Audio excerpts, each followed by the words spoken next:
Delhi NCR में अब सांस लेना मुश्किल हो गया है।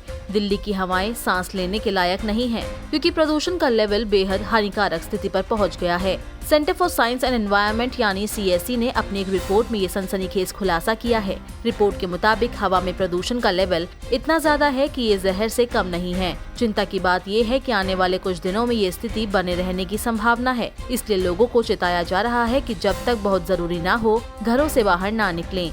इस रिपोर्ट के मुताबिक सीजन में पहली बार धुंध की एक मोटी चादर अगले 7 दिनों तक पूरे इंडो गैंजेटिक प्लेन में दिखेगी।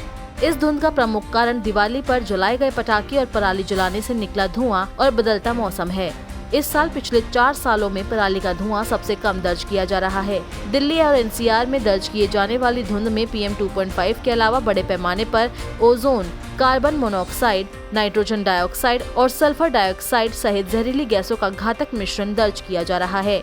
इस बार राजधानी का पहला स्मोग एपिसोड 3 दिन तक चला। अब हवाएं थोड़ी तेज हुई, लेकिन पराली अभी खत्म नहीं हुई है। ऐसे में फिर से स्मोग और गंभीर स्थिति के प्रदूषण से इनकार नहीं किया जा सकता। नवंबर में अब ठंड भी बढ़ने लगी है। ऐसे में प्रदूषकों को हवा में लंबे समय तक बने रहने की मदद मिलेगी। कोहरा शुरू होते ही प्रदूषक उसमें मिलकर स्मोग की वापसी कर सकता है। मां अन्नपूर्णा की स्वदेश वापसी हुई है। 100 साल पहले मां अन्नपूर्णा की ये मूर्ति चोरी होकर कनाडा चली गई थी। केंद्र सरकार की कोशिश और लंबे इंतजार के बाद अब ये मूर्ति वापस स्वदेश लौट गई है। मां अन्नपूर्णा की इस मूर्ति को स्थापित किया जाएगा शिव की नगरी काशी में। उत्तर प्रदेश की धार्मिक नगरी काशी में स्थित काशी विश्वनाथ मंदिर परिसर में ईशान कोण में मां अन्नपूर्णा की मूर्ति स्थापित की जाएगी। एक भव्य जुलूस के साथ मां अन्नपूर्णा की ये मूर्ति दिल्ली से काशी तक का सफर तय करेगी। इस यात्रा को पुनर्स्थापना यात्रा नाम दिया गया है। यानी 11 नवंबर को मां की ये रथ यात्रा शुरू हो चुकी है। सुसज्जित वाहन में विराजमान होकर मां अन्नपूर्णा का रथ दिल्ली से रवाना हो गया है। 12 को यह यात्रा उत्तर प्रदेश के सौरा और कासगंज में रुकेगी। उसके बाद 13 को कानपुर, 14 को अयोध्या में ठहराव के बाद 15 नवंबर को वाराणसी पहुंचेगी। वाराणसी में 15 नवंबर को एकादशी के मौके पर मुख्यमंत्री योगी आदित्यनाथ की मौजूदगी में मूर्ति की प्राण प्रतिष्ठा का भव्य आयोजन किया जाएगा।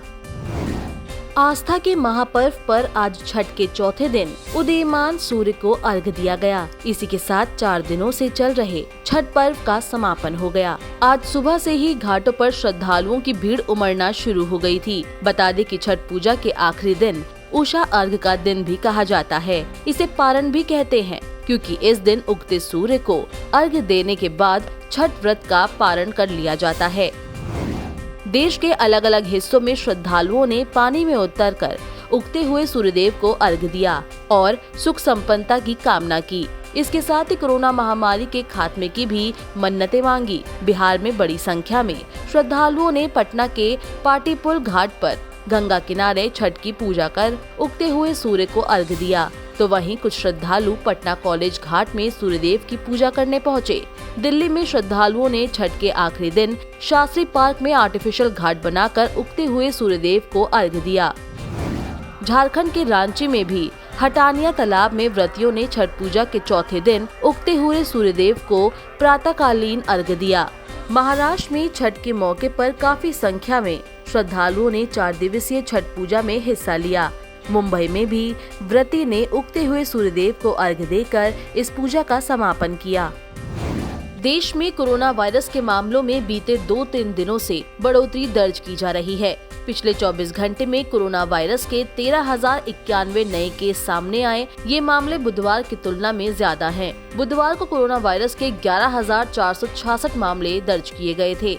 देश में रिकवरी रेट की बात करें तो ये 98.25% है, जो मार्च 2020 के बाद से सबसे ज्यादा है। पिछले 24 घंटे में कोरोना के 13,878 लोग ठीक हुए, जिसके साथ ही कोरोना से ठीक होने वालों की संख्या अब 3,38,09,25 हो गई है। देश में सक्रिय मामलों की संख्या 1,38,556 है, जो कुल मामलों का 0.40% है। ये पिछले 266 दिनों में सबसे कम है।